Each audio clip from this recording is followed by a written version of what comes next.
Bonjour à tous, aujourd'hui on se retrouve pour la vidéo bon plan de la semaine 42. Aujourd'hui pas de webcam tout simplement parce que j'ai passé ma journée à faire des plans caméra et la vidéo bon plan m'est totalement sortie de la tête et au final j'ai plus de batterie donc bon au final on va faire ça comme ça, je pense que c'est tout aussi bien.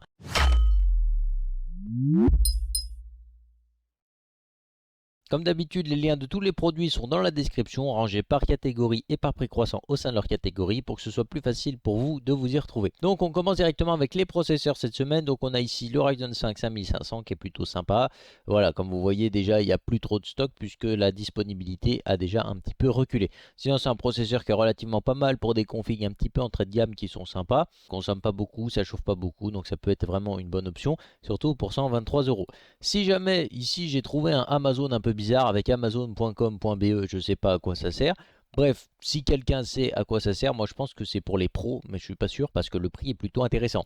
On se retrouve ici quand même avec un Ryzen 5 7600X à 320 euros. D'habitude ça tourne plus près des 380 à 400 euros, donc je me dis que à mon avis c'est pour les pros parce que ça fait à peu près le prix de la TVA. Je sais pas. Donc pour ceux qui savent un petit peu mieux, peut-être que vous pourrez m'éclairer là-dessus. Mais si en tout cas si vous pouvez en tant que particulier commander sur ce site et profiter des 320 euros, même si les cartes mères restent super chères, ça peut être éventuellement un prix plus intéressant pour celui qui adore AMD. Baisse de prix qui est pas négligeable. Donc sinon on va retrouver ici comme d'habitude le Thermalright Assassin King 120 SE et cette fois-ci je l'ai eu dans mes mains, donc la vidéo devrait sortir d'ici un mois à peu près. Voilà, maintenant je vous dis environ dans le mois, comme ça je ne prends pas trop de risques. Mais globalement qu'est-ce qu'on peut dire sur ce ventirad? Bah vous verrez bien la revue. Mais pour moi, vu le prix, il est juste incroyable, hein. Franchement, moi je vous dis, vous pouvez y aller sans trop de problèmes.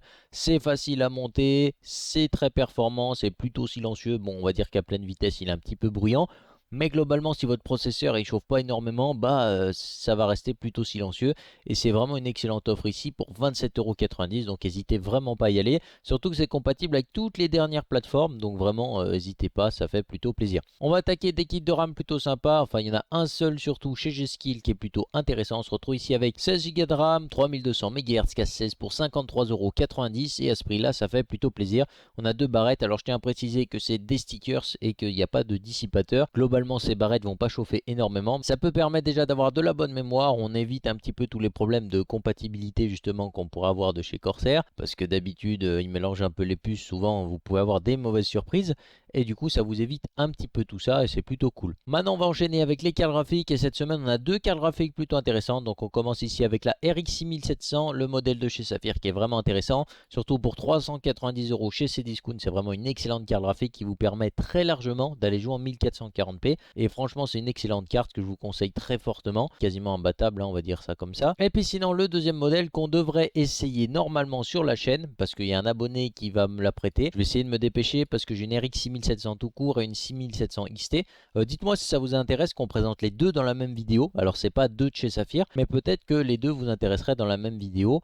Je sais pas. Donc voilà, n'hésitez pas à me dire si jamais vous êtes intéressé. Sinon, c'est une très bonne carte ici, plutôt bien refroidie. Mais bon, on verra ça tout au long de la review parce que je ne l'ai pas eu encore dans les mains. Mais j'ai plutôt hâte justement de pouvoir décortiquer un petit peu ce modèle. On verra tout ça. Mais sinon, globalement, pour 480 €, c'est plutôt une bonne option ici. Donc n'hésitez pas à y aller. On continue les cartes graphiques ici chez Rue du Commerce avec ici la Radeon RX 6900 XT qui est une excellente carte graphique, énormément de puissance sous le capot. Je ne sais pas si les modèles AMD ont également les problèmes des bobines qui sifflent, donc il faudra que j'aille me renseigner éventuellement, ou si quelqu'un en a une peut-être que vous pouvez me contacter dans les commentaires si éventuellement les bobines de cette carte sifflent, parce que par exemple le même modèle sur les 3080, 3090 et même à partir de la 3070 Ti, les bobines ont tendance à siffler et il y a pas mal de gens qui se plaignent un petit peu de tout ça. Sinon 830 € pour cette puissance quand même, ça reste plutôt correct, on va pas se mentir. Bon, c'est pas un budget que je mettrais forcément dans une carte, mais celui qui veut aller jouer en 4K à haut taux de rafraîchissement, bah c'est plutôt une bonne offre. Au niveau du stockage, on retrouve encore une fois le Crucial P3 en 500 Go. Je sais toujours pas ce qu'il vaut. Les revues ne se précipitent pas trop pour dire un petit peu ce qu'il vaut. C'est un petit peu dommage. Et si des gens l'ont testé aussi, peut-être que certaines personnes s'y connaissent un petit peu dans le monde du SSD.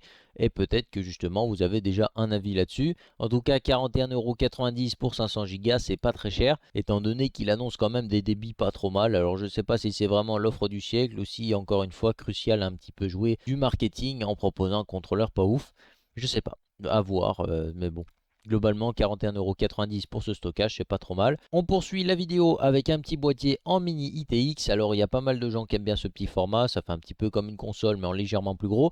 On se retrouve ici avec le NR200P de chez Cooler Master pour seulement 63 €. D'habitude ça tourne plutôt autour d'une centaine d'euros, mais là on va dire que c'est plutôt correct. La peinture est de bonne qualité, normalement niveau capacité d'intégration ça devrait pas être trop mal. On poursuit la vidéo encore une fois avec les PC portables, et cette semaine on va avoir un seul PC portable. Il y en avait un deuxième mais il a disparu le temps que je prépare la vidéo. Donc voilà, on se retrouve ici avec le HP Victus qui est plutôt intéressant. C'est pas l'offre du siècle mais pour 700 € on va dire que ça fait plutôt bien le boulot. On se retrouve ici avec un Ryzen 5 5600H, 8 Go de RAM, je vous le conseille fortement d'ailleurs de passer à 16 par la suite, 512 Go de SSD qui sont plutôt pas mal, RTX 3050 Ti 4 Go, donc c'est pas révolutionnaire, mais globalement ça vous permettra de jouer à pas mal de jeux. Et sinon on se retrouve ici avec Windows 11 d'intégrer, donc il n'y a pas besoin d'acheter un système et de l'installer, c'est déjà tout fait. On continue avec les écrans, et cette semaine quelques écrans assez sympas. On commence ici avec un écran de chez Samsung, on est sur du 24 pouces avec une dalle VA cadencée à 144 Hz. Donc c'est plutôt pas mal. Ce qu'on peut reprocher à cet écran éventuellement, c'est que le pied n'a pas l'air très ergonomique. Comme vous pouvez voir, vous pouvez juste gérer l'inclinaison de l'écran et forcément c'est un petit peu pénalisant pour celui qui veut un écran un petit peu plus ergonomique. Je vous conseille d'ailleurs le pied par exemple de chez Arctic sur verre à gaz, et puis sinon ceux qui veulent un pied un peu moins mobile, parce que celui-là il est vraiment très mobile, vous avez des pieds sur Amazon autour de 40 € qui sont plutôt intéressants, ça fait plutôt bien le boulot. Et si jamais vous voulez même en acheter deux, il y a pas mal de pieds qui supportent deux écrans pour pas trop cher sur Amazon encore une fois. Mais c'est un très bon écran ici pour 150 €, on va dire que c'est plutôt correct. Normalement vous devriez même avoir des contrastes assez sympas avec la dalle VA. On poursuit ici avec un excellent écran de chez Gigabit. On va dire que c'est vraiment un écran qui a plutôt bonne réputation ici. Et c'est surtout 250 € pour cet écran, ça fait vraiment plaisir. On se retrouve ici avec une dalle IPS cadencée à 144 Hz. Le tout dans une résolution de 1440p, donc c'est parfait pour jouer avec une RX 6700 ou une 6700 XT par exemple, qu'on a vu juste là, pour ceux qui veulent tout savoir. Et puis sinon, on va avoir en plus de ça le G-Sync d'intégrer, il me semble, si c'est ça. On a le FreeSync et G-Sync d'intégrer.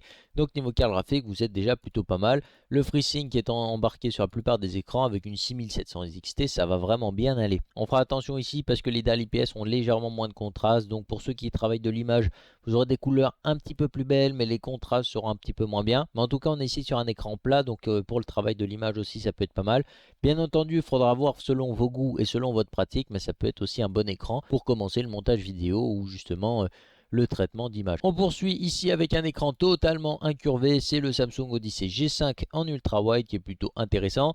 Ici 34 pouces, donc c'est plutôt assez grand, on va pas se mentir. Une dalle VA incurvée à 1000 R, donc c'est vraiment très incurvé, et le tout cadencé à 165 Hz. Donc en plus de ça, on est sur du 3840 par 1440p, donc franchement il faudra une assez grosse carte pour jouer là-dessus. Par exemple la 6900 XT qu'on a vu tout à l'heure peut vous permettre de jouer sur cet écran de manière très confortable, puisque les 144 fps ou les 165, il y a deux erreurs ici, je ne sais pas pourquoi il y a 165 et 144 ici. Dans tous les cas, vous pourrez jouer largement sur cet écran avec une 6900 XT par exemple, et ça tournera plutôt pas mal, donc ça peut être un bon moyen de se faire plaisir. Et on finit la vidéo avec les divers, mais globalement c'est que des écouteurs avec ou sans fil. Donc là on attaque ici avec un casque de chez Black Shark, la marque gaming de chez Xiaomi. On se retrouve ici avec une spatialisation en 7 points, mais bon, comme d'habitude sur tous les casques, le 7 points c'est de la flûte, enfin c'est vraiment pas très réussi. Par contre le micro à suppression de bruit ça peut être plutôt pas mal, c'est compatible PC, PS4, PS5, Switch et pas mal de choses relativement, donc c'est plutôt cool. En plus de ça vous avez une carte son USB d'intégrer, c'est pas mal. Le petit coupon de 10 € ici qui vous le fait passer à 40 €, et on va dire que pour le prix franchement ça a l'air d'être plutôt correct, donc n'hésitez pas, si jamais certains d'entre vous l'ont, n'hésitez pas à faire un retour dans les commentaires. On poursuit ici avec des écouteurs sans fil de chez Samsung, avec les Samsung Galaxy Buds 2. C'est pas les meilleurs que vous pouvez trouver, mais ils s'en sortent plutôt pas mal avec une petite baisse de prix d'environ 30 €, plutôt correct, on va pas se mentir. Et puis comme vous pouvez le voir, le coloris blanc également a fait une petite baisse de prix,